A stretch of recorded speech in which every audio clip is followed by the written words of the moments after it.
Oi, eu decidi fazer 2 vídeos falando um pouquinho sobre risco e probabilidade. Nesse vídeo de hoje eu vou explicar um conceito que eu acho muito importante quando a gente fala de risco. Então, na genética, a gente consegue calcular, ou pelo menos dar uma estimativa, que um casal tem, um risco que esse casal tem de ter uma criança afetada com uma doença genética. Então, se você é médico ou conselheiro e está atendendo um paciente, pode ser que esse paciente alguma vez pergunte para você: tá bom, doutor, mas 25% isso é um risco alto? Ou 50% é um risco alto? Ou 16% é um risco alto? Ou então você que é paciente recebeu essa notícia, ou só tem curiosidade, está pesquisando na internet, você pode pensar: ok, eu tenho 25% de chance de ter uma criança afetada com uma doença, ou uma chance em 4. O que é que isso significa de verdade? Isso é um risco alto? E para explicar isso, eu decidi fazer esse vídeo, que vai ser um vídeo mais diferente, mais ilustrativo, para explicar um conceito importante quando a gente fala de risco. E eu acho que é senso comum, quando a gente fala de risco, que é uma coisa que vai variar muito de pessoa para pessoa.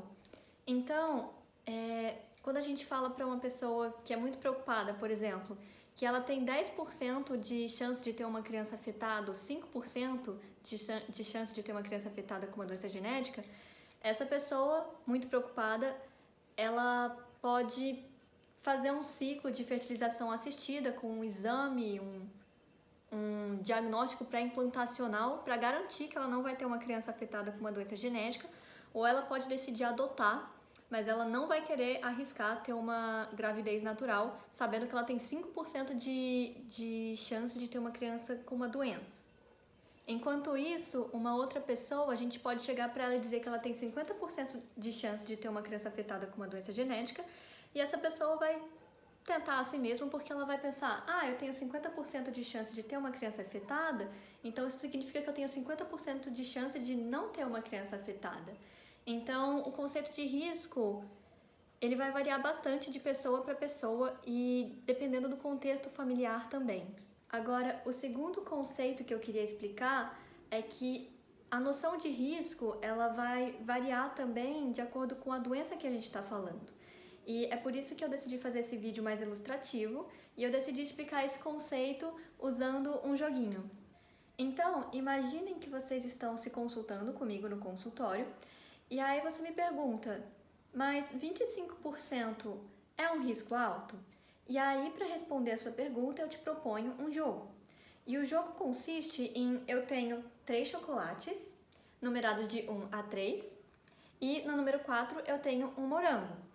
E da mesma forma, eu tenho 4 papeizinhos, numerados de 1 a 4, eu vou embaralhar e eu vou pedir para você tirar um desses papeizinhos ao acaso. E o número que você tirar, você vai ter que comer. Então, você tem 3 chances em 4, ou 75%, de tirar um chocolate. E você tem uma chance em 4, ou 25%, de tirar um morango.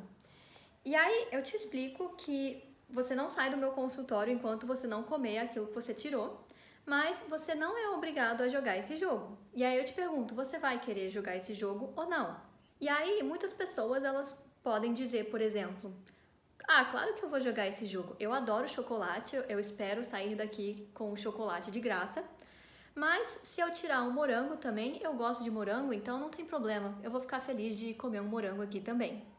Agora eu vou mudar um pouquinho o jogo.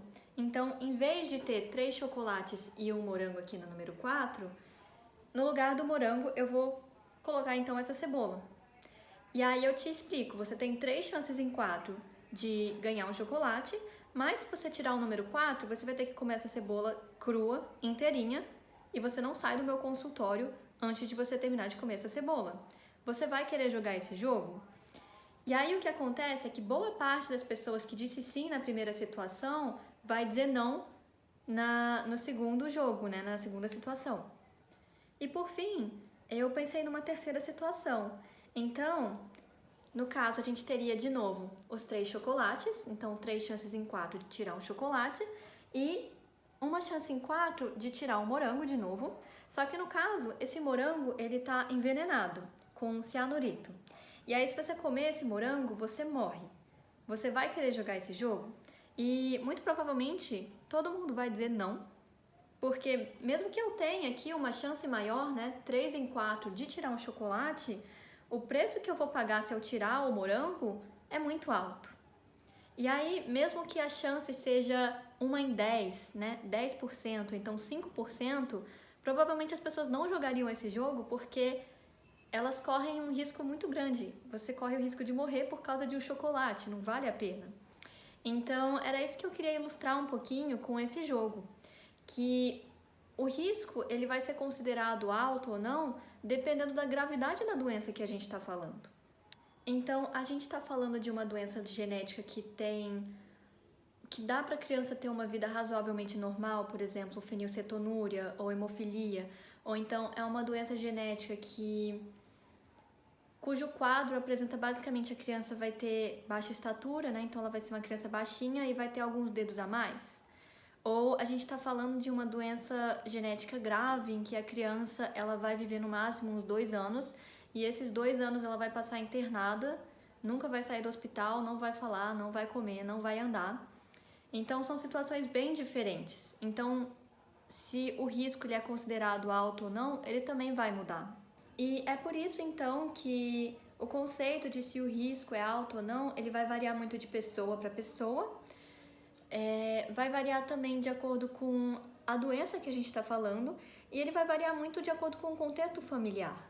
Então, imagina que eu falo para um casal que eles têm 25% de chance de ter uma criança surda. E aí o casal vai pensar, nossa, tomara que não, espero que não seja surda. Enquanto que se eu estiver falando com um casal que o pai e a mãe são surdos e eu falo que tem 25% de chance do filho dele ser surdo também, no caso dessa família eles podem pensar, nossa, tomara que seja, eu espero que seja uma criança surda que nem a gente. Então isso vai variar muito de acordo com o contexto familiar. Então é isso, espero que esse vídeo tenha sido bem explicativo para vocês. E se vocês quiserem apoiar o meu canal, vocês podem fazer isso através do link no Apoia-se que está na descrição.